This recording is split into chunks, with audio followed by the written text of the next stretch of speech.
Hello, my name is Alexa. Come with me to New York City as I travel for New York Textile Month. I am currently a grad student taking an independent study that focuses on the advancement of hand weaving. And for New York Textile Month, I attended a lot of hand weaving related events and workshops throughout the city.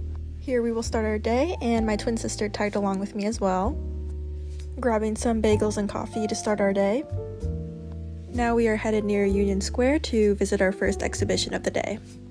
This Japanese artist used a lot of Saori weaving in her work, as well as the idea of embracing mistakes and incorporating more sustainable and natural fibers and dyes, and that's something that I am very passionate about as well. Next, I headed to a rag rug primer workshop, and here really ties into more of that sustainable aspect of using old materials and creating something brand new. And now for our last day here in New York. First, I met up with a friend that lives here and got some breakfast and coffee.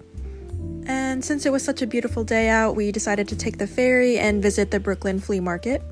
After that, we headed back to Midtown, and we did a little bit of sightseeing around the Met as well as Grand Central Park. And now we've made it to our next exhibition, which is at the museum at FIT.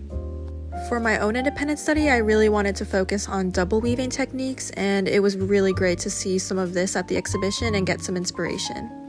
And now we've made it to our last stop of the day, which is at the MoMA.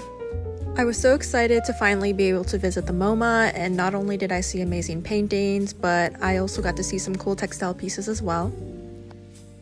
And now it's time to head back home. Thank you so much for joining.